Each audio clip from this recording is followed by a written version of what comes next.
Hello students, welcome to ATP Star. Today we are going to discuss a very interesting chapter of your geography, that is the resource and development. हम ये दोनों words अगर हम देखें resource और development, इन दोनों word से बहुत अच्छे से फेमिलियर हैं कि रिसोर्स क्या होता है, डेवलपमेंट को हम किस तरीके से डिफाइन करते हैं. तो I don't need to explain, इतने वास्ट में जाने की हमें ज़रूरत नहीं है. These two words only indicate कि बेसिकली हमारा जो चैप्टर है वो पूरा का पूरा किस चीज़ के ऊपर बेस्ड है. One, we are going to study about the resources, क्या रिसोर्सेज होते हैं, किस तरीके के होते हैं और किस तरीके से वो यूज़ होते हैं और किस तरीके से उनका यूटिलाइजेशन होता है. On the other hand, the word development also is very much familiar to you and you know it कि development जो है वो क्या है, होना चाहिए, नहीं होना चाहिए, और होना चाहिए तो क्यों होना चाहिए, और नहीं होना चाहिए तो क्यों नहीं होना चाहिए. All these things we are going to study in this chapter. So let's just start. First thing जो हम देखेंगे वो है कि resource जो हैं वो actually में होते क्या हैं. Let's just see an example. आप इलेक्ट्रिसिटी यूज़ कर रहे हो, बट वी नो इट कि जो इलेक्ट्रिसिटी है जिसको हम यूज़ कर रहे हैं, from where we are getting it from the water, from the thermal power plants of. Okay, तो यहाँ पे क्या होता है कि ये रिसोर्स को जो भी हम यूज़ कर रहे हैं, whatever resources, whatever things we are using for our own sake, for our utility, are termed to be as the resource. The water you use, the land you use, the air you breathe, all these are resources and are termed as what? The natural resources. So in according to the definition अगर हम बात करें तो वो किस तरीके से होगा? Everything, whatever thing, anything you can say available in our environment. हमारे environment में कोई भी चीज़ जो अवेलेबल है और जो हमें सेटिस्फाई कर रही है our needs, the everything which is available in are environment and that is satisfying our needs, wants and also not harming any of our cultural ethics are termed to be as the resources.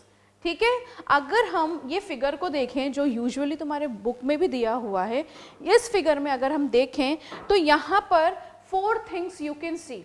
The most important thing is the human being. The air you breathe is not an issue. The water you drink is also not an issue. The land you use is also not an issue. लेकिन इसके अलावा भी और resources होते हैं. Natural resources को अगर अलग कर दो and man-made resources are also there.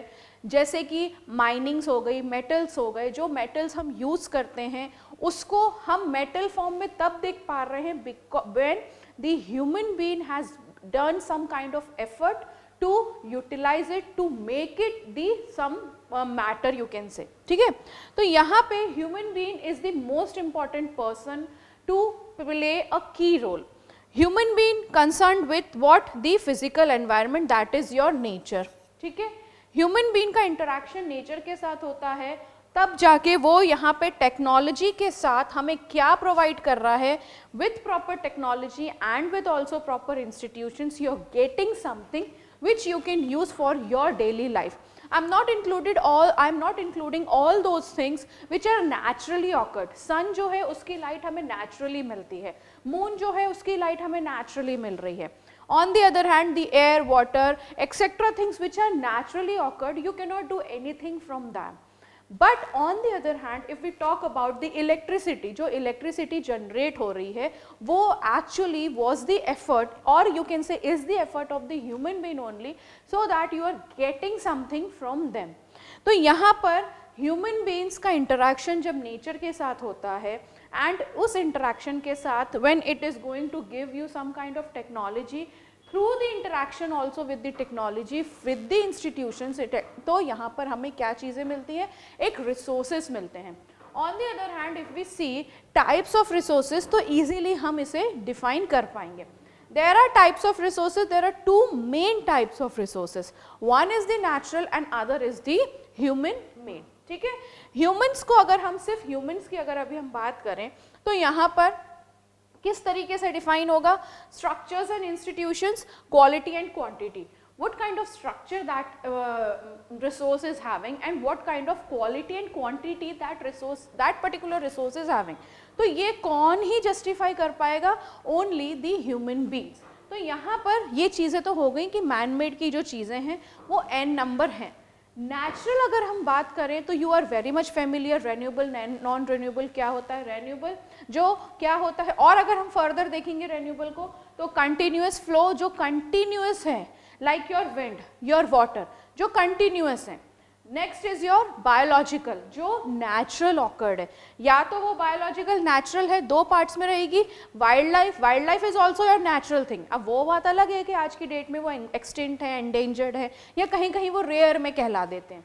So this is what your natural resources. And non renewable as we all know कि जो रिन्यू नहीं हो सकता। Renewable means that can be renewed after a specific time. But non-renewable resources are the resources which takes millions of years to gain on their original position. That's why these are known as to be the non-renewable one, because एक human का life span देख लो और इन resources का life span देख लो, तो अगर आज हम कोई भी रिसोर्स देख पा रहे हैं तो आज से 100 साल बाद if you imagine will you be able to see it, तो there will be a big no. Why? Because जो ह्यूमंस का लाइफ स्पैन है और इन रिसोर्सेज का जो लाइफ स्पैन है वो बहुत ज़्यादा एक दूसरे से डिफरेंट है. That's why these resources are term to be as the non renewable one. ठीक है. अब अगर हम और ज़्यादा इलेबोरेट करेंगे इन चीज़ों को, रिसोर्सेज को, तो रिसोर्सेज बहुत सारी तरीके से क्लासिफाइड हैं on the basis of origin. अगर हम ओरिजिन के हिसाब से देखें तो these are divided into two parts, biotic and abiotic. Biotic the word itself क्या हो सकता है? The living thing. इसको अगर हम टैबुलर फॉर्म में डिस्टिंग्विश करेंगे तो यहाँ पे अगर हम बायोटिक रिसोर्स देखें, बायोटिक एंड एबायोटिक, अगर इनका डिफ्रेंसिएशन हमें करना पड़े तो यहाँ पर क्या है? Biotic that means your any living thing, और abiotic that is your non living thing. तो दो चीजें तो यहाँ पर क्लियर होती हैं बायोटिक और एबायोटिक में. क्या कि बायोटिक रिसोर्सेज में ऑल अदर रिसोर्सेज जितने भी हैं जो लिविंग हैं, एग्जाम्पल बेस्ट यहाँ पे क्या हो जाएगा? The human beings, the animals, the floras etcetera. तो यहाँ पर हमारी जितनी भी वाइल्ड लाइफ है, ह्यूमन बीन है, ये सारी कहाँ पर आ रही हैं? हमारे बायोटिक में. एबायोटिक में on the other hand all the non living resources, example your rocks, your minerals etcetera. तो बेस्ट एग्जाम्पल यहाँ पे, if you will be getting a 1 mark question on this, तो you can write the definition and also with the second point with the example. तो यहाँ पर ये हमको clear हो जाता है कि ओरिजिन के बेसिस पे कौन कौन से रिसोर्सेस होते हैं. पहले तो बायोटिक एंड दूसरे is your abiotic resources. Next is on the basis of exhaustibility. क्या होता है ये? यहाँ पर एग्जॉस्टिबिलिटी मतलब या दो चीज़ों में होती है, एक तो होगा रेन्यूएबल, दूसरा होगा नॉन रिन्यूएबल. ये हम पिछले प्रीवियस क्लासेस से पढ़ते आ रहे हैं. रिसोर्सेस होते हैं, दो मेन काइंड्स ऑफ रिसोर्सेस होते हैं, that is your renewable and the non renewable one. तो यहाँ पे ज़्यादा हमें डिस्टिंग्विश करने की ज़रूरत नहीं है. You can write renewable resources are those resources which can be renewed. ठीक है. पानी है वो रिवर में, रिवर का पानी अगर खत्म हो जाएगा तो वो वापस से बारिश आएगी, वो वापस से भर जाएगा. तो these are what natural things हैं जो रिन्यू होती रहती हैं. These the resources which can be renewed or replaced by physical, chemical और mechanical processes. इसको हम क्या बोलते हैं? The renewable resources. Example यहाँ पे क्या हो जाएगा? The solar and wind energy, forest and wildlife, etc. ठीक है. अब यहाँ पर जो renewable resources है वो further divided है into continuous और flow. ठीक. Next is your non renewable resources. अब ये रिसोर्सेज कौन से रिसोर्सेज होते हैं? That can not be renewed after a specific time. It takes millions of years to get renewed as compare to the life span of the human being. तो यहाँ पे जो मिनरल्स हो गए जो हमें आज मिल रहे हैं, 100 साल बाद वो वापस से होंगे, लेकिन क्या 100 साल बाद हम होंगे? तो हम तो होंगे ही नहीं. तो यहाँ पर क्या हो रहा है? Minerals and fossil fuels are these kinds of resources which can not be renewed after a specific time. It takes millions of years to take back on its original position. तो यहाँ पर अभी तक हमने कौन कौन से रिसोर्सेज देख लिए, हमने 2 पार्ट्स में रिसोर्सेज अभी देख लिए, on the basis of its origin, on the basis of its exhaustibility. ठीक है, अगर हमसे एग्जाम में क्वेश्चन पूछा जाता है what are resources and what are its types, तो खूब अच्छे से हम एक टैबुलर फॉर्म को बना सकते हैं, एक फ्लो चार्ट हम बना सकते हैं, so that easily you will be getting the marks. पूरे पेज में एक अच्छे तरीके से हम उसको फॉर्मेशन कर सकते हैं, फ्लो चार्ट बना सकते हैं। दिस काइंड ऑफ क्वेश्चंस, इससे ही तुमको मार्क्स क्या होंगे, गेन होंगे। अब हम जो थर्ड चीज देखने वाले हैं, on the basis of ownership. Here the word जो हमारे पास आया है वो है ओनरशिप का।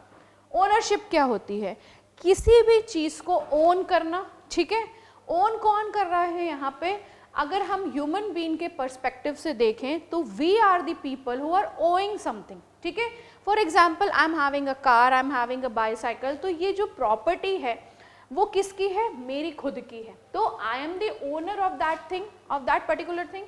तो यहाँ पर on the basis of ownership the resources are categorized. किस तरीके से, पहला आता है हमारा इंडिविजुअल रिसोर्सेज। इंडिविजुअल में क्या होगा, इंडिविजुअल का मतलब क्या होता है, a single person is defining over here. ठीक है, सी जितनी भी चीज़ें हम पढ़ते हैं सबसे पहले तो हमारा उसको इमेजिनेशन बनाना बहुत ज़रूरी है। On the basis of ownership की अगर हम रिसोर्सेज चैप्टर की बात कर रहे हैं तो ओनरशिप के अकॉर्डिंग यहाँ पे कौन कौन सी चीज़ें हो सकती हैं, like now we are talking about whom, the peoples. ठीक है, अब वो जो पीपल्स होते हैं या तो वो एक अकेला इंसान हो सकता है या there will be number of mens, या पूरी की पूरी कम्युनिटी हो सकती है, लेकिन यहाँ पे डिफाइन किसको कर रहे हैं हम, पीपल्स को। तो on the basis of ownership first जो हमारा रिसोर्स आता है वो इंडिविजुअल है। तो word is only describing individual, मतलब यहाँ पर कोई भी हो, चाहे वो रूरल एरिया का पर्सन हो या अर्बन एरिया का पर्सन हो, यहाँ पे he is the owner of what, that particular resource. अब नाउ क्या, what kind of resource, for example हो गया यहाँ पे पॉन्ड हो गया। अब अगर हम रूरल एरिया की बात करें तो that pond belongs to a specific land, और वो लैंड का जो ओनर है वो कोई इंडिविजुअल ओनर है। तो यहाँ पर उस पॉन्ड को वो किस तरीके से डिफाइन करेगा, that the pond is mine. तो यहाँ पे कोई भी लोग हो, चाहे वो अर्बन पीपल का हो या रूरल एरिया का हो, any person who is having the authority to have that property and that property is owned by that particular person, यहाँ पर वो रिसोर्स को जो हैंडल कर रहा है that is known as the individual resources। ठीक है, वहीं on the other hand urban areas की अगर हम बात करेंगे तो किस तरीके से लेगा इंसान, they have their own plots, they have their own houses and have their own property.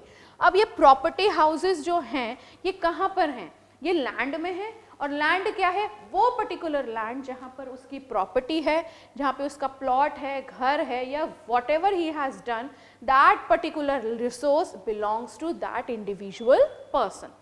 तो यहाँ पे on the basis of ownership first चीज हमने क्या देखी, दैट इंडिविजुअल रिसोर्सेज। ठीक है, अब अगर हम देखें कि अगर हम वापस से रूरल एरिया की बात करें तो example can be any kind of plantation that particular person has done on his land, any kind of pasture lands, ponds, water in wells etcetera, ये सारी की सारी जो है example you can give it in the individual resource. Next अगर हम दूसरे पे देखें तो अब यहाँ पे क्या बात हो रही है, कम्युनिटी ओन्ड रिसोर्सेज। अभी हम किस पे बात कर रहे हैं, ओनरशिप पे। तो यहाँ पे वी हैव डिफाइंड दैट कि जितने भी लोग हैं, चाहे वो इंडिविजुअल हो, चाहे वो कम्युनिटी का हो, या चाहे वो 1 और 2 पर्सन्स हो, मतलब यहाँ पे अगर बात हो रही है तो ह्यूमन बींग्स के ऊपर ही बात हो रही है। अगर कम्युनिटी ओन्ड की बात करी जाए तो यहाँ पर पूरी की पूरी community is having the right to have that particular land.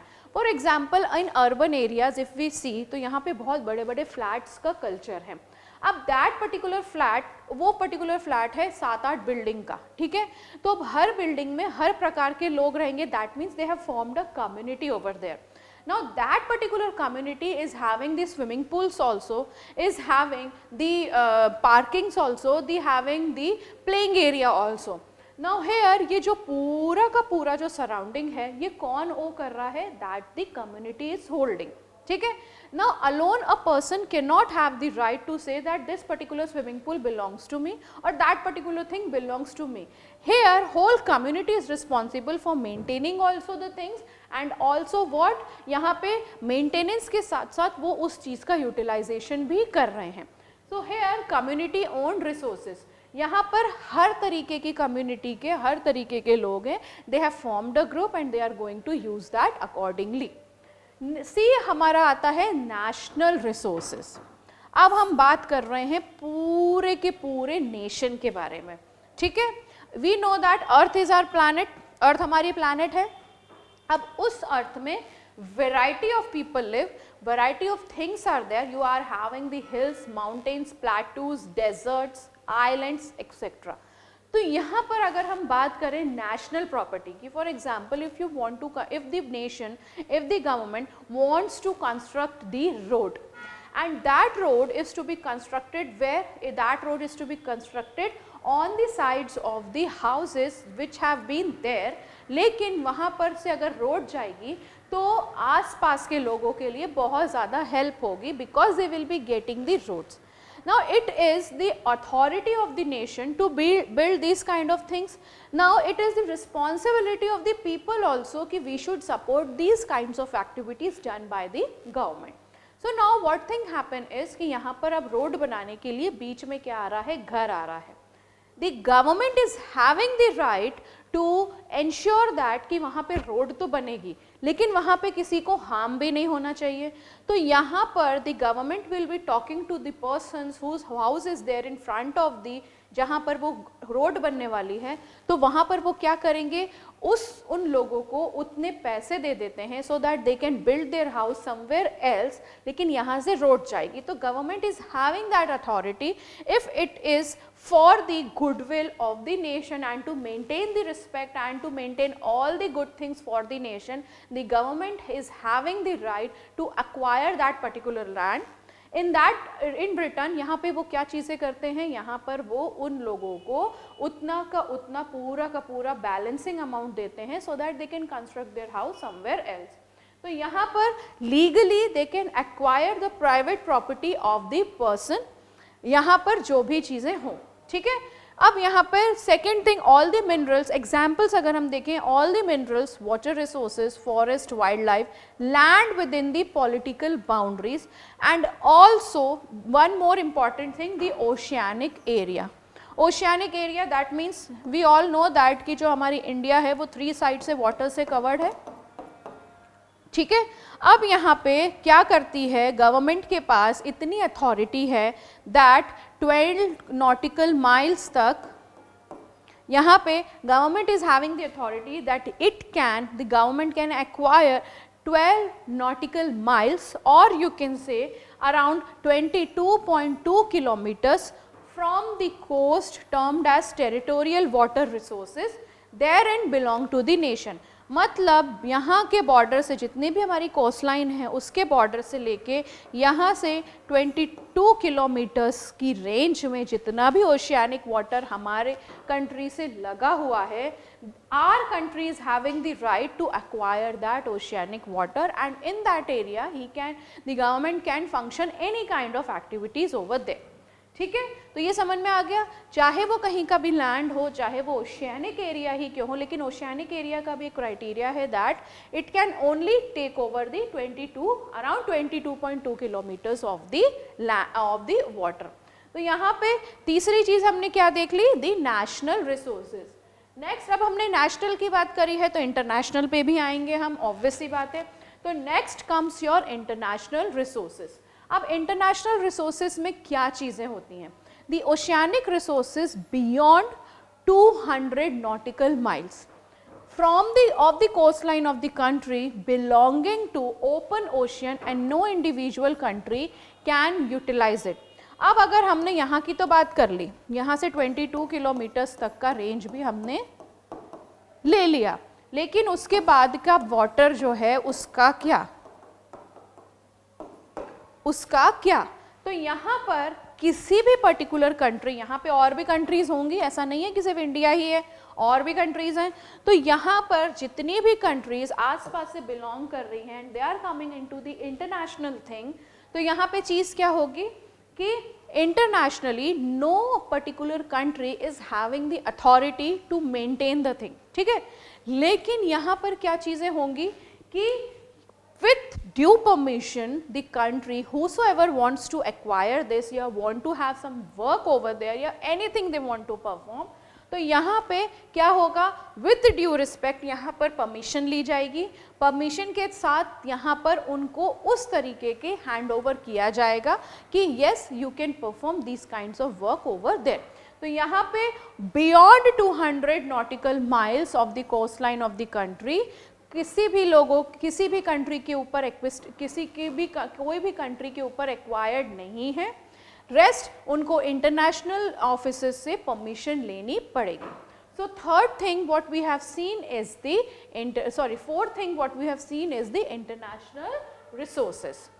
अब यहाँ पे जो fourth part we are going to study is the basis of the status of development. अब जो डेवलपमेंट का स्टेटस है रिसोर्सेस में वो किस तरीके का है, ये चीज़ें हम पढ़ेंगे।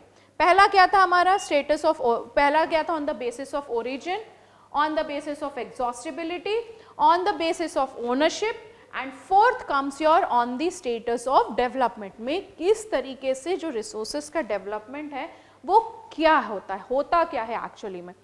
First thing is your potential resources. Now again अगर हमको याद करने के पर्सपेक्टिव से देखना है तो हमें वर्ड्स का हमारे को मीनिंग बहुत अच्छे से पता होना चाहिए।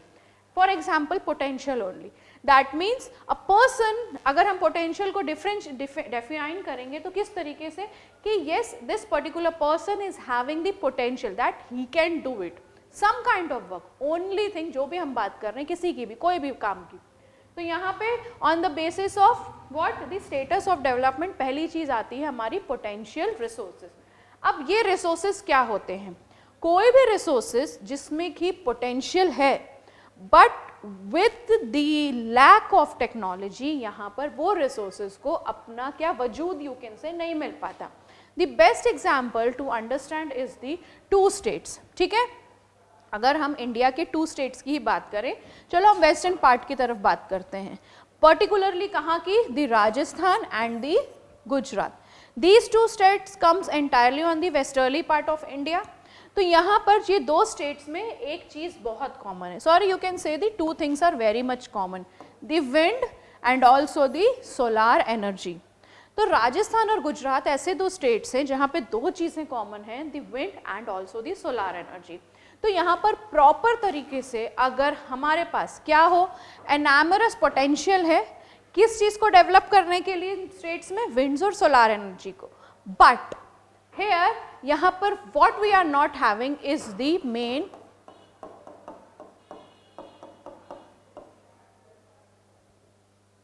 मेन टेक्नो, यहाँ पर जो चीज़ हमारे पास नहीं है इन चीज़ों को यूटिलाइज करने की properly is are technology.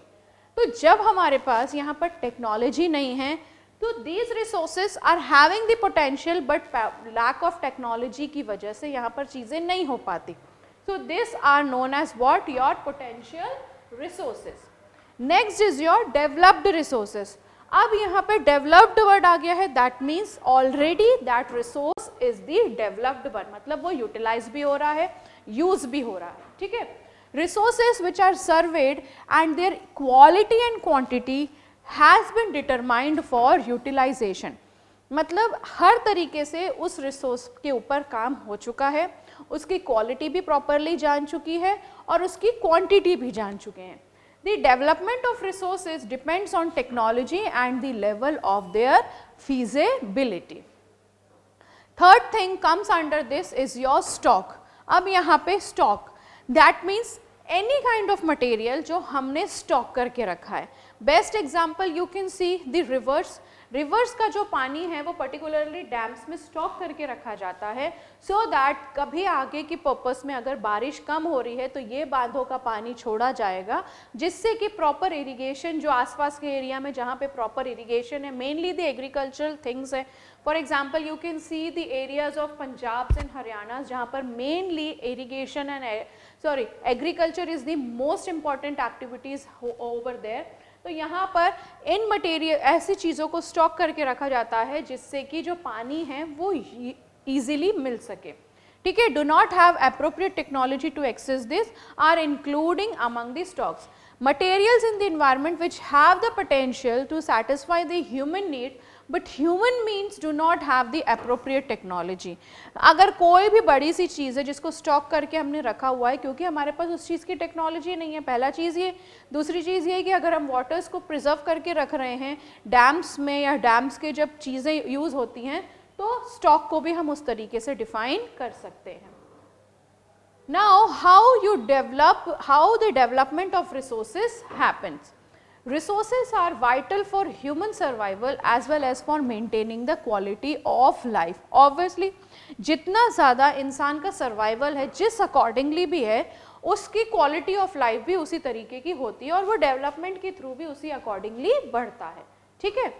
It was believed that resources are free gifts of nature. Obviously the air you breathe, the water you are drinking, the sunlight you are having, the land which you are using are all are the gift of nature only. As a result human beings use them indiscriminately. But जो चीज़ें हमें naturally मिली हुई हैं क्या उन चीज़ों का use हम अच्छे तरीके से करते हैं? फॉर एग्जाम्पल लैंड ही देख लो, सॉइल ही देख लो, वाटर ही देख लो, क्या हम उन चीज़ों का यूटिलाइजेशन उस तरीके से करते हैं जो कि हमें एक एज अ गिफ्ट के तौर पे मिली and we should utilize it? तो no, we are not at all using it on a proper manner और other than what we are doing we are indiscriminately using them, ठीक है। Depletion of resources for satisfying the greed of few individuals are happening over there. Accumulation of resources in few hands which in turn divided the society into two sectors. अब किस तरीके का accumulation particularly resources का होता है उस तरीके से ही जो सोसाइटी है वो सोसाइटी है जो डिवाइड हो जाती है। Rich becomes more richer and poor becomes more poorer. तो यहाँ पे दो सोसाइटीज का डिफ्रेंसिएशन है, rich and poor. Indiscriminate exploitation of resources has led to global ecological crisis such as global warming zone, global warming ozone layer depletion, environmental pollution. Many industries have been set up जिसकी वजह से river pollution, water pollution होता है, air pollution होता है।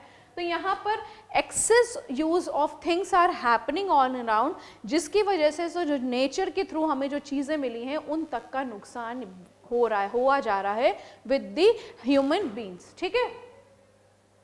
An equitable distribution of resources has become essential for a sustained quality of life and also for the global peace.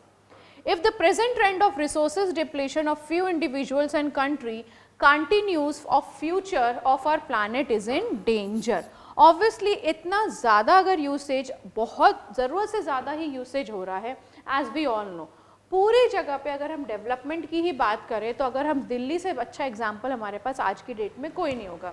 There an number of factories are there जितना भी वहाँ से यमुना का पानी है वो आज की डेट में इतना ज़्यादा पॉल्यूटेड है कि आसपास के जो रूरल एरियाज़ हैं जो Yamuna river is the source of drinking water also and for other use also, वो यहाँ पर क्या हुए जा रहे हैं पूरे के पूरे खराब हुए जा रहे हैं। सस्टेनेबल इकोनॉमिक डेवलपमेंट क्या होता है? पहली चीज़ तो रिसोर्स प्लानिंग होना बहुत ज़रूरी है। जहाँ रिसोर्स प्लानिंग होगी वहाँ पे सस्टेनेबल डेवलपमेंट होगा। तो what do you mean by sustainable development? Sustainable development means क्या मतलब होता है? जो भी डेवलपमेंट हो रहा है should take place without damaging the environment, पहली चीज़। And development in the present should not comprise with the needs of the future generation. मतलब यहाँ पर जितना भी सस्टेनेबल जितना भी डेवलपमेंट हो रहा है नो डाउट होना चाहिए, ऐसी बात नहीं है, लेकिन यहाँ पे जो प्रेजेंट जनरेशन है वो हार्मफुल नहीं बनना चाहिए, एक साथ अपने में समेटना नहीं है। Rather than what they have to do is to preserve these things for the future generations also. For example अगर हम पेट्रोलियम की बात करें, पेट्रोल आज के ज़माने में इतना है कि आने वाले कुछ सालों में you will be not be getting any kind of petrol over there. तो क्या यहाँ पे हमने जो भी फ्यूचर जनरेशन्स हुई हैं जो होंगी उनको पता रहेगा कि पेट्रोल होता क्या था? तो उनको कहाँ से पता होगा जब हम ही आज इतना ज़्यादा उसको एक्सेस में यूज़ कर रहे हैं। तो sustainable economic development should be there in the country so that you can maintain all the resources for today also and also you can keep it for the future basis also। ठीक है? Now what do you mean by resource planning? Resource planning actually में होता क्या है? किसी भी resource को well plan तरीके से अगर हम यूज़ करें और प्रॉपर यूटिलाइजेशन करें तो आज जो चीज़ें हमारे लिए लैक बनी हुई हैं वो पहली चीज़ तो लैक नहीं होंगी, प्लस ऑल्सो जितनी भी चीज़ें हैं वो फ्यूचर जनरेशन्स के लिए भी इक्वली यूज़फुल रहेंगी। अगर हम प्लानिंग की बात करें तो प्लानिंग हमें पता है कि क्या होती है, प्रॉपर तरीके से इम्प्लीमेंटेशन करने को किसी भी काम को is termed as what your planning. तो planning is the widely accepted strategy. It has important in a country like India. There are regions which are rich in certain types of resources। अब यहाँ पे बहुत सी ऐसी regions हैं, जैसे कि हमने एग्जाम्पल देखा ही था गुजरात और राजस्थान का।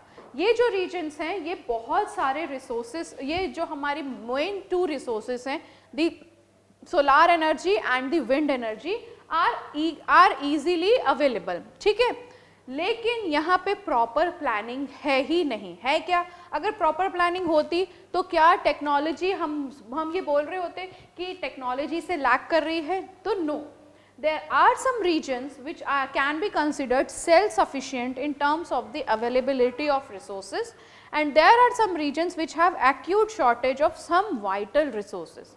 फॉर एग्जाम्पल अगर हम झारखंड की बात करें, states of Jharkhand, Chhattisgarh and Madhya Pradesh are rich in minerals and coal deposits। ठीक है, अब इन एरियाज में सबसे ज़्यादा अच्छी चीज़ क्या है कि यहाँ पे अवेलेबिलिटी है।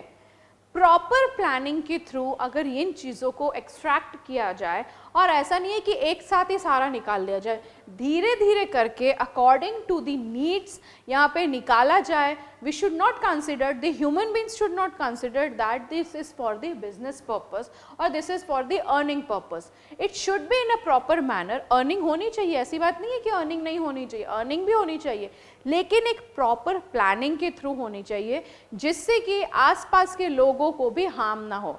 एक हम एग्जाम्पल देखेंगे, जब बुक्सा टाइगर रिजर्व है वेस्ट बंगाल में, वहाँ पे इतनी ज़्यादा एनिमल्स को हार्म होता है क्योंकि वहाँ का जो आसपास का एरिया है वहाँ पर क्या हो रहा है, माइनिंग एक्टिविटीज़ होती हैं, जिसकी वजह से जितने भी एनिमल्स हैं जो बुक्सा टाइगर रिजर्व के एनिमल्स हैं उनको बहुत ज़्यादा दिक्कत होती है to make their survival, because they are having this thing in their mind कि अब हमारे साथ कुछ हो जाएगा, तब हमारे साथ कुछ हो जाएगा, क्योंकि इतना ज़्यादा एक्सट्रैक्शन कर दिया है, इतना ज़्यादा हर चीज़ें हो रही हैं पॉसिबली। तो हम तो अच्छे से रह रहे हैं, लेकिन बाकी वाइल्ड लाइफ्स का क्या, फॉरेस्ट का क्या? If this will be not there तो will you be able to breathe a fresh air जो आज की डेट में हम ब्रीथ कर पा रहे हैं? तो नो।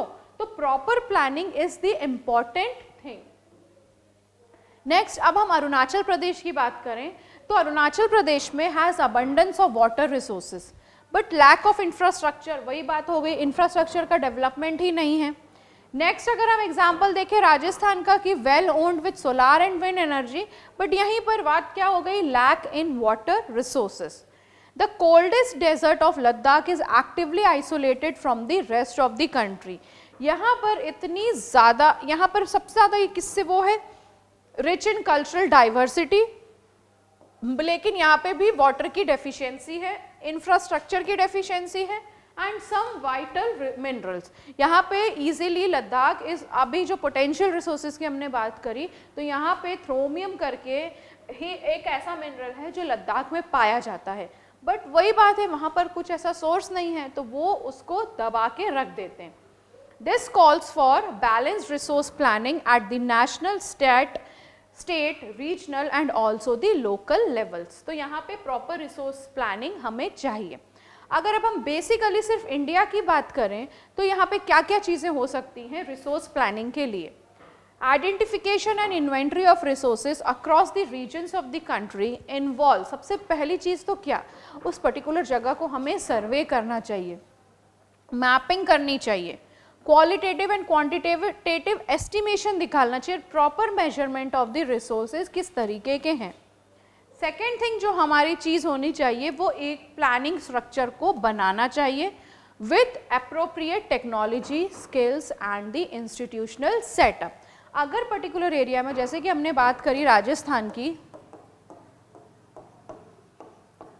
तो यहाँ पर क्या है हमारे पास, क्या अवेलेबिलिटी है, विंड एंड सोलार एनर्जी.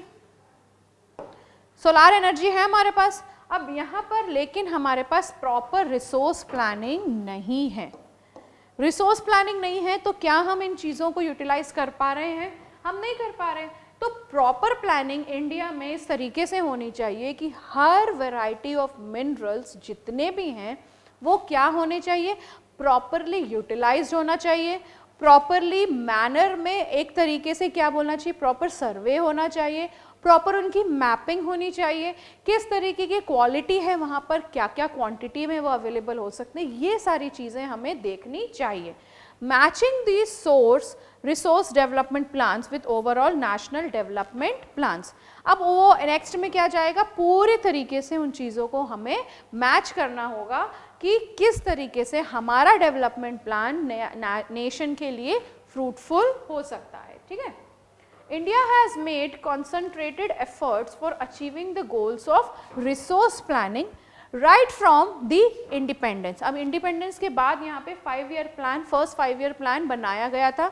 उस 5-year प्लान में प्रॉपर तरीके से किस तरीके से काम होगी, मैपिंग होगी, स्ट्रक्चरल किस तरीके का होगा, ये सारी चीज़ें डिफाइन की गई थी. The availability of resources is a necessary condition for the development of any kind of region. There are many regions in our country that are rich in resources, but these are included in economically backward region. अब बहुत से ऐसे regions हैं जहाँ पर बहुत से resources हैं जो मिलेंगे, but वो resources basically कौन से region में आ रहे हैं, backward region में. लेकिन यहाँ पर क्या होता है, ऐसी भी चीज़ें हैं जहाँ पर resources कुछ नहीं है लेकिन वो particular area well developed है. तो ऐसी भी चीज़ें यहाँ पर होती हैं. The history of colonization reveals that rich resources in colonies were the main attractions for the foreign invaders. अब basically अगर हम देखें तो जो ब्रिटिशर्स थे वो इंटरेस्ट किस लिए आया था, ये सारी चीज़ें देख के ही तो इंडिया में वो लोग आए थे. Earlier India was used to be known as the golden bud, but today can you define that India to be a golden bud? So no, why you will be able to define, because ऐसा कुछ है ही नहीं. अगर ऐसा कुछ होता तो already before colonisation यहाँ पे चीज़ें थी, लेकिन आफ्टर कॉलोनाइजेशन जब ब्रिटिशर्स आए, उन्होंने इन्वेड किया. ऐसा नहीं है कि बिजनेस ब्रिटिशर्स के आने के बाद ही होता था, नहीं. The Dutch, the Portuguese, the French, the Britishers, including the Britishers, पूरे के पूरे लोग हमने पढ़ा हुआ है कि क्या करते थे, ट्रेडिंग करने आते थे इंडिया में. But everybody also wanted these kind of things कि हम इंडिया को कॉन्कर करें. But who was successful at that time, the Britishers only. Britishers ने फॉरेन यहाँ पर आए, वहाँ पर पूरा अपना हक जमाने लग गए, कॉन्कर किया इंडिया को. एंड आफ्टर दैट आज जो सिचुएशन है इंडिया की वो सबसे ज़्यादा ख़राब तो ब्रिटिशर्स ही करके गए. उन्होंने हर एक चीज़ यहाँ से लेके वहाँ अपने बनाई जिससे कि उनकी कंट्री डेवलप्ड कहलाए. और आज की डेट भी हमारी country is termed as what, means India is termed as what, the developing one, not the developed country, because already we are very much lacking behind from the other countries like British only, कि यहाँ पे चीज़ें आज जो आती हैं वो वहाँ पे 10 साल पहले ही आ चुकी होती हैं. सो जो हिस्ट्री है कॉलोनाइजेशन की, उसकी वजह से भी इंडिया की इकोनॉमिक जो सिचुएशन थी वो बहुत ज़्यादा खराब हुई. It was primarily the higher level of technological development of the colonizing countries. Best example अगर हम यहाँ पर देखें colonization में तो forest का हो सकता है. अर्लियर क्या कभी किसी ने देखा था कि फॉरेस्ट को कैटेगराइज किया गया था, reserved forest, अनक्लास्ड forest, protected forest, ये फॉरेस्ट वो फॉरेस्ट, ऐसा तो था ही नहीं। फॉरेस्ट को सीधे एक तरीके से देखा जाता था, that is used to be the habitat of the wild animals, the wild life, the tribals और the other communities which used to live over there. But when the Britishers entered to India, यहाँ पे forest के ऊपर सबसे पहले उन्होंने classes define कर दी, the protected, the unprotected etcetera. Now when they have done this, तो मेन उनका पर्पस ये नहीं था कि वो इंडिया को डेवलप कराना चाहते थे, उनका मेन पर्पस क्या था कि यहाँ का जो टिम्बर है वो अपनी कंट्रीज में ले जाया जाए और अपनी कंट्रीज में रेलवे लाइन, सबसे पहले क्या रेलवे लाइन इंडिया में चली थी? नहीं, कहाँ से चलेगी? इंडिया में तो तब यहाँ से सामान वहाँ जा रहा था कि डेवलपमेंट वहाँ पर हो। इंडिया में तो रेलवे लाइंस बहुत बाद में 18th सेंचुरी यू कैन से तब बननी स्टार्ट हुई थी। तो क्या होता था, यहाँ का टिम्बर वहाँ लेके जाते थे, यहाँ पे उन्होंने इसलिए कंस्ट्रक्शन चालू किया क्योंकि यहाँ से उनको सामान ले जाने में वहाँ पे बहुत ज़्यादा दिन लगते थे। That's why they started thinking of making the railway tracks over here rather than. यहाँ पर क्या होता, अगर शुरू से ही चीज़ें हमारे अंडर होती तो आज हम भी डेवलप्ड कंट्री कहलाते, not the developing one. So best example अगर हम देखें कॉलोनाइजेशन का कि उन्होंने क्या क्या किया है, is what the exploitation of the forest, the wild life, poaching होती थी, हंटिंग होती थी, ये सारी चीज़ें होती थी। आज की डेट में जितनी भी स्पीशीज़ हैं जो एंडेंजर्ड कैटेगरी में हैं, जो रेयर स्पीशीज़ में पाई जाती हैं, उसके लिए we are responsible, no doubt we are responsible, means the human beings who have done this kind of hunting and poaching, they are responsible. But पूरा का पूरा जो स्टार्टिंग करी है वो ब्रिटिशर्स ने ही करी थी। Therefore, जो रिसोर्सेज हैं वो बहुत ज़्यादा इंपॉर्टेंट है इन टूडेज लाइफ। ठीक है, India has experienced all this different phases of colonization, बहुत सारी चीज़ों को फेस किया है। Therefore, in India, development in general and resource development in particular does not only involve the availability of resources but also the technology, the quality of human resources and the historical experiences of the people। मतलब यहाँ पे उनके experiences ही ऐसे रहे हैं जिसकी वजह से आज की डेट में India is facing these kind of things। It is the responsibility of the peoples of the country and also its people, लेकिन यहाँ पर main responsibility हमारी ही है कि we should preserve our resources, जिसके लिए हम यहाँ पर अपने हर चीज़ों को preserve करके हमें रखना चाहिए। Now how can you conserve our resources? How the conservation of resources done? Resources are vital for any developmental activity. But irrational consumption and overutilization of resources may lead to what socio-economic and environmental problems. To overcome these problems, resource conservation at various levels is very much important. Her level में जो resource का conservation है वो करना बहुत ही ज़्यादा क्या है, बहुत ही ज़्यादा ज़रूरी है।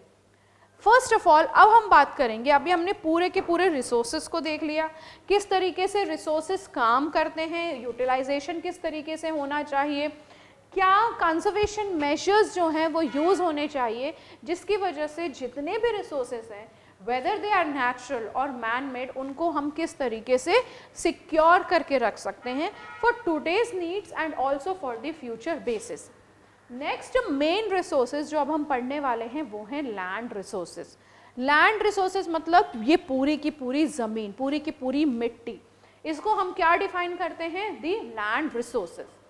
Land is a natural resource of utmost importance.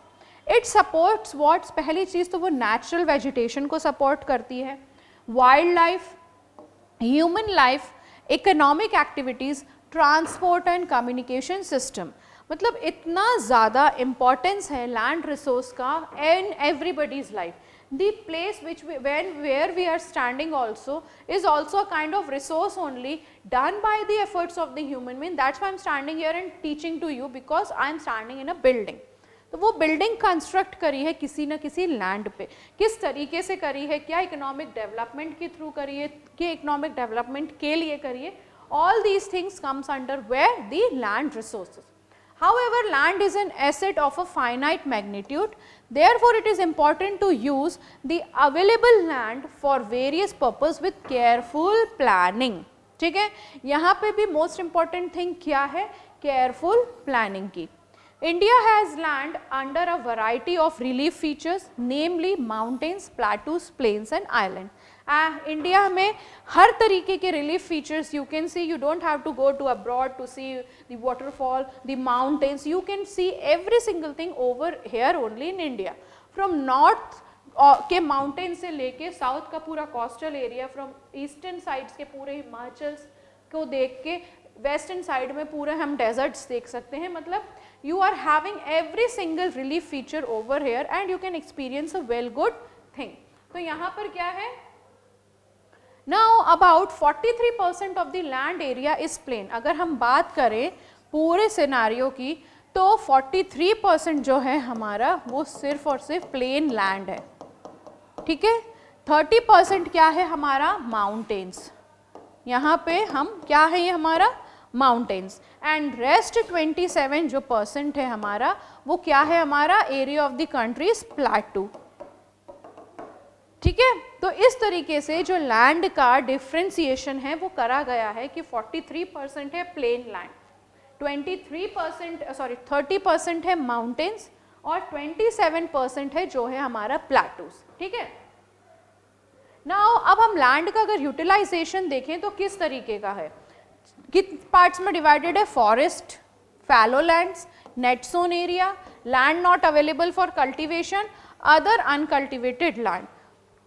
Forest हम डिफाइन कर सकते हैं कि पूरा का पूरा लैंड, मतलब पूरा का पूरा एरिया, ये इसमें हम हमारे प्लेन लैंड को डिफाइन कर सकते हैं. हाँ, इसके साथ साथ माउंटेन्स के फॉरेस्ट भी, सब तरीके के forest. Next is your fallow land. मतलब यहाँ पर फैलो लैंड को अगर हम और डिफ्रेंशिएट करें तो करेंट फैलो लैंड और अदर देन करेंट फैलो.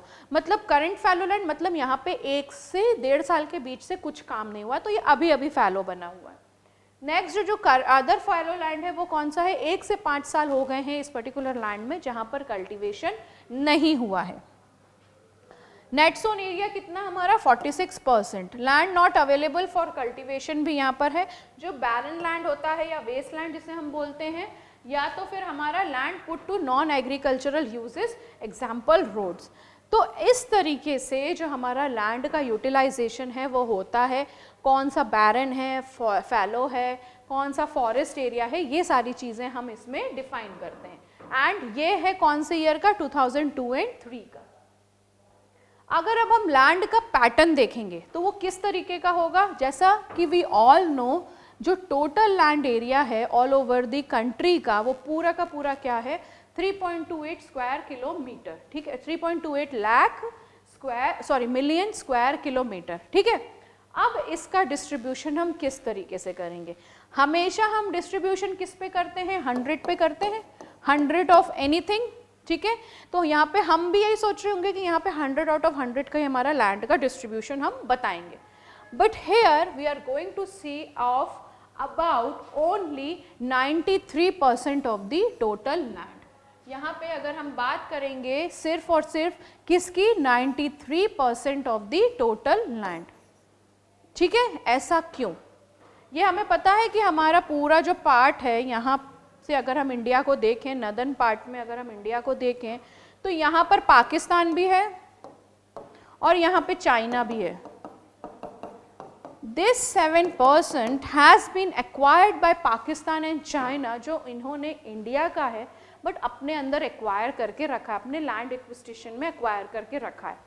तो इसलिए हमारे पास जो डेटा है वो 93% ऑफ द लैंड का है, ना कि पूरे के पूरे 100% का. जिसमें कि कौन कौन से एरियाज डिफाइन है, नेट सोन एरिया हमारा कितना है, फॉरेस्ट कितना है, कल्चरेबल कितना है, फैलो कितना है, ये सारी चीज़ों का डिफ्रेंसिएशन हमारे पास है. लेकिन ये सब किससे है, ओनली ऑफ द 93%. अब अगर हम यहाँ पे जनरल फिगर की बात करें, ये है 1960-61 का और ये है 2002 to 2003 का. 61 में हमारे पास 45% था किसका, नेट सोन एरिया, जो घट के कितना हो गया 43.41%. सो दिस इज दी, यहाँ पर किस चीज़ की एक्यूरेसी दी हुई है, 93% के पूरे लैंड यूज पैटर्न पे, ठीक है। अब लैंड डिग्रेडेशन का सबसे मोस्ट इम्पॉर्टेंट जो पॉइंट होता है वो क्या है, पहली चीज़ तो क्या है, नेचुरल कॉज हो सकता है और दूसरा है ह्यूमन कॉज।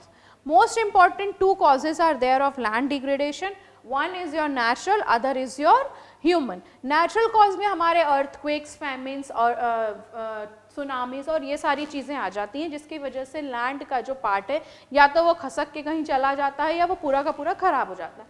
तो यहाँ पे नेचुरल एजेंट्स के थ्रू जो कैलामिटीज़ हो रही हैं उसके से क्या हो रहा है, लैंड डिग्रेडेशन।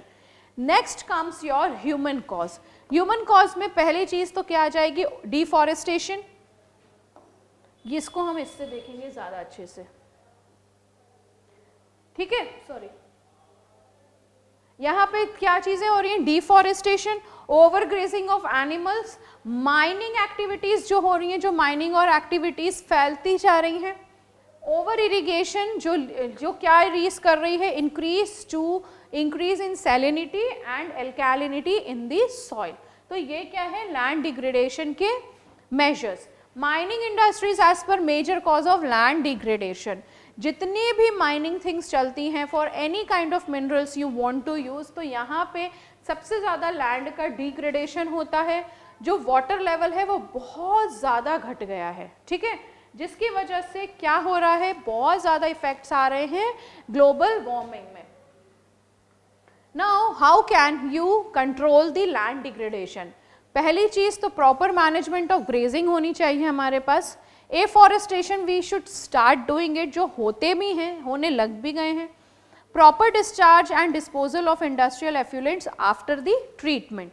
किस तरीके के एफ्लुएंट्स होने चाहिए, किस तरीके की उनकी पैसेज होनी चाहिए, ये सारे प्रॉपर डिस्चार्ज हमें प्रॉपर प्लानिंग के थ्रू बताने होंगे। कंट्रोल ओवर माइनिंग एक्टिविटीज़, जो हद से ज़्यादा माइनिंग एक्टिविटीज़ हो रही हैं इन पर्टिकुलर स्टेट्स, वो उन पे कंट्रोल होना चाहिए। Proper management of wasteland, stabilization of sand dunes by growing thorny bushes. These are some of the conservative measures of what the, in this way you can control your land degradation. For proper answer you can make this kind of chart so that you should be getting the accurate marks. Next अब हम जो पढ़ेंगे वो है soil resources. अभी हमने first part जो देखा था वो क्या देखा था, लैंड रिसोर्सेज, कि किस तरीके से जो लैंड है एक इम्पॉर्टेंट पार्ट प्ले करता है। वहीं on the other hand soil also plays a very important role. As we all know कि जो सॉइल एक लिविंग पार्ट है, एक लिविंग सिस्टम है पहली चीज़ तो, ठीक है, and it is the most important what the renewable natural resources, ठीक है। It is the medium of plant growth and supports different types of living organisms on the earth. It takes millions of years to form soil up to a few centimeter. मतलब अगर हम देखें कि एक living thing तो है, लेकिन ये एक क्या है, एक रेन्यूएबल नेचुरल रिसोर्स भी है। दूसरी चीज़, यहाँ पर उसको बहुत साल लग जाते हैं कुछ सेंटीमीटर डेप्थ की क्या करने में, बढ़ाने में। Now as we all know कि जो पेरेंट रिलीफ है, पेरेंट रॉक है और बेड रॉक है, climate, vegetation and other forms of the life and time are important factors in the formation of the soil. अगर हम सॉइल की formation को देखेंगे तो यहाँ से अगर हम देखें तो ये क्या होता है, parent rock,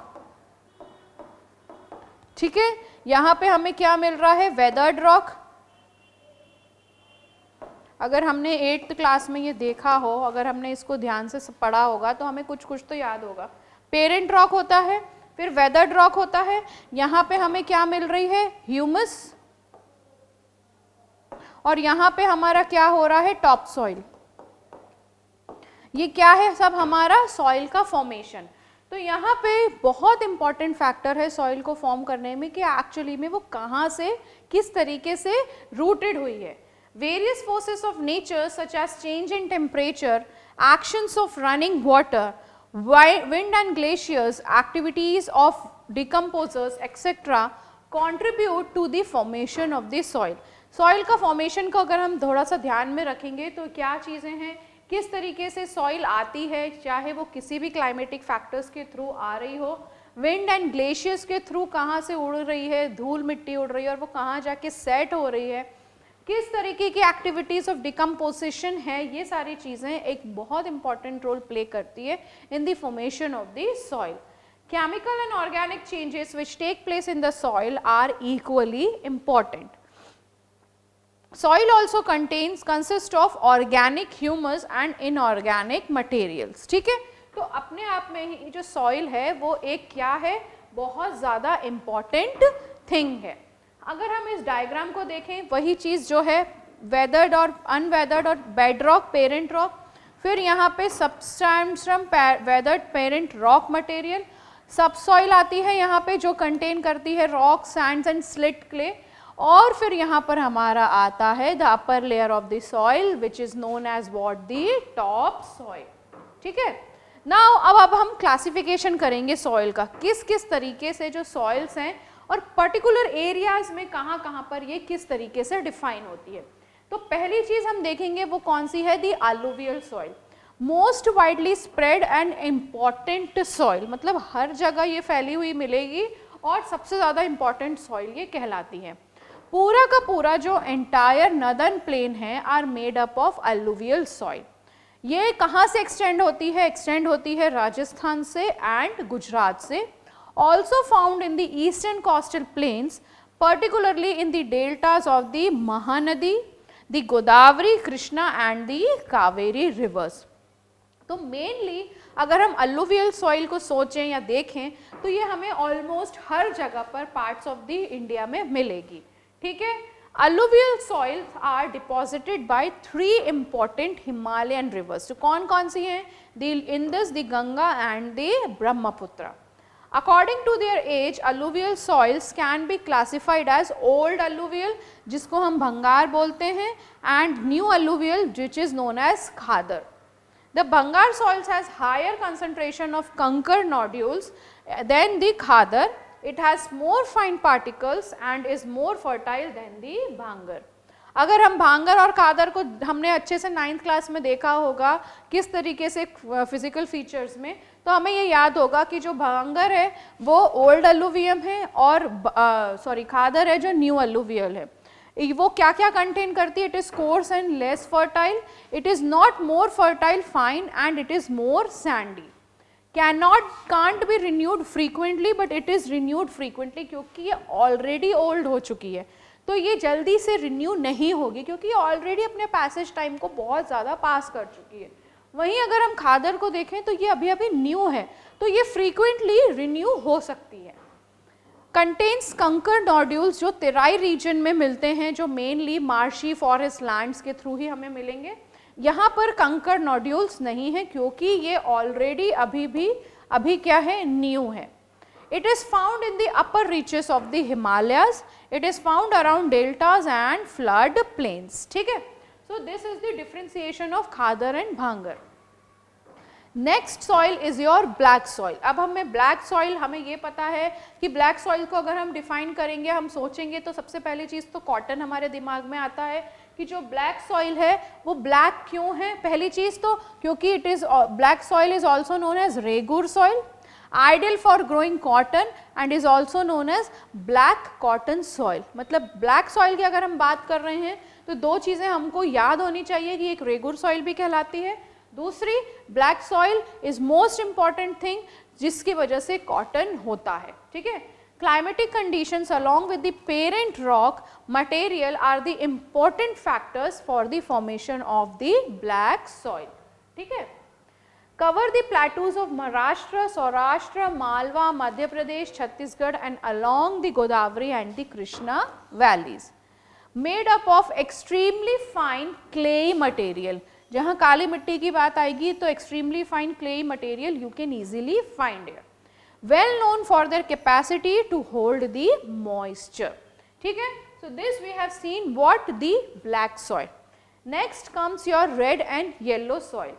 Develops on crystalline igneous rocks in areas of low rainfall. कहाँ पे हमें red soil मिलेगी, जहाँ पे rainfall का जो criteria रहेगा वो बहुत low रहेगा, mainly in the eastern and southern parts of the Deccan Plateau. Found in parts of Orissa, Chhattisgarh, southern parts of the middle Ganga plain and along the predominant zone of the western Ghats. ठीक है, these soils develop a reddish color due to diffusion of iron in crystalline and metamorphic rock levels. Looks yellow when it occurs in hydrated form. Hydrated form में जहाँ ये मिलेगी हमें तो ये yellow दिखेगी, और जहाँ पर ये रेड क्यों दिखेगी, क्योंकि इसके पास छोटे छोटे क्रिस्टलाइंस ऑफ आयरन्स के भी यहाँ पर मौजूद होते हैं. Fourth soil is your laterite soil. Develops in areas with high temperature and heavy rainfall.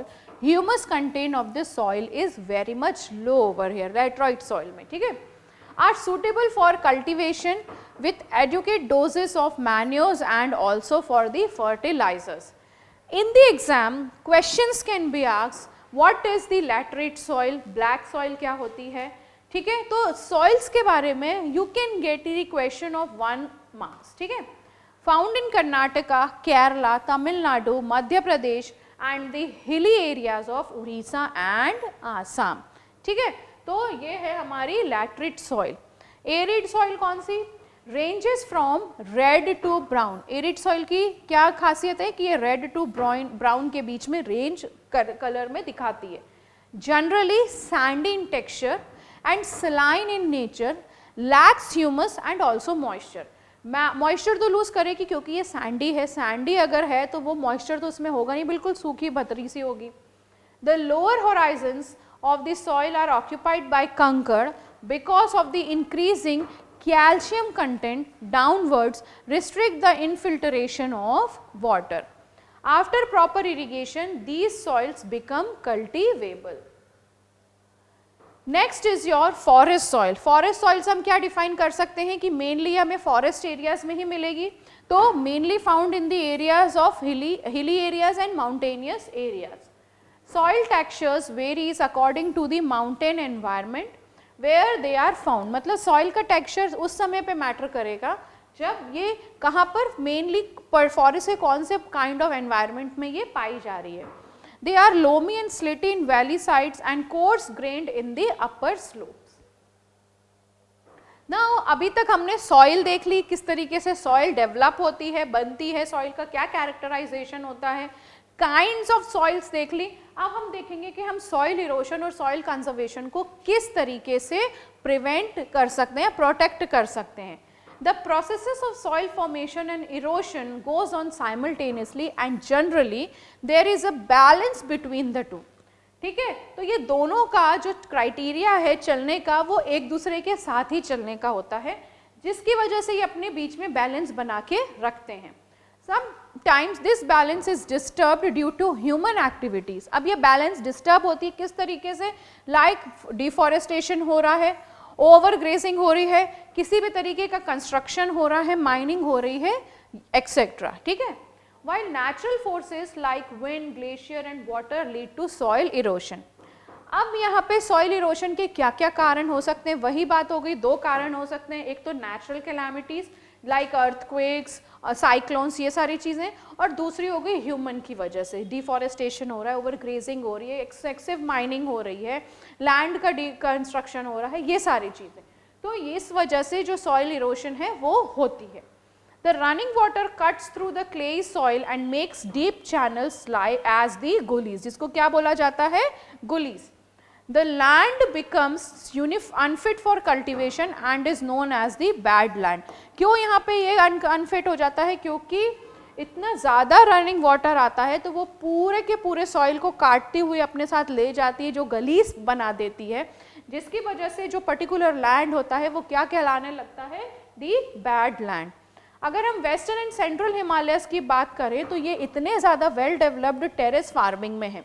Terrace farming as भी यहाँ पे देखा होगा, यहाँ से अगर सॉइल इरोड हो रही है तो यहाँ गिर रही है, यहाँ गिर रही है, यहाँ से हो रही है तो यहाँ, तो माउंटेन्स के साथ इतना अच्छा क्राइटेरिया है कि वो टेरेस फार्मिंग के थ्रू अपनी फार्मिंग को क्या करके रखते हैं, कंटिन्यू करके रखते हैं.